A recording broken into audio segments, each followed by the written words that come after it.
Hi guys, so welcome back. Welcome back sa channel ko. So update lang, pangalawang araw ngayon after ng surgery ko. So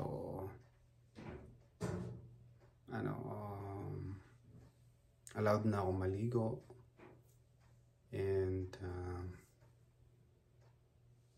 tinanggal ko na rin yung bandage na yung unang bandage na nakalagay, pwede nang tanggalin, so tinanggal ko na. And then yung isa pang bandage, hindi ko pwedeng tanggalin yun, nagkukusang natatanggal lang yun after a week. So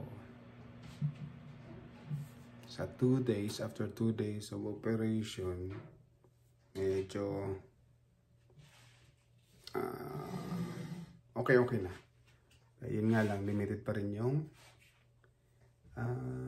mga kilos, lalo na pag ikaw ay umupo, humiga, tapos bumangon, hirap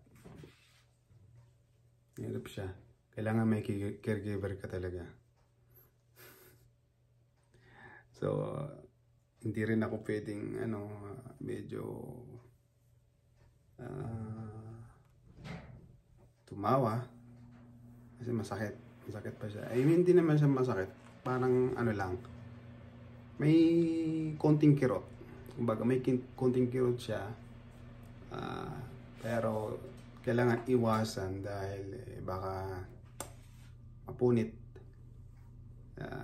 resulting to hernia, mga ganyan. So as much as possible, iwasan. So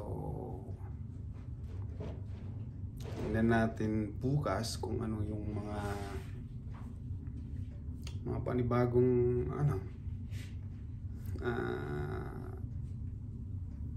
mararamdaman natin. So far, after ng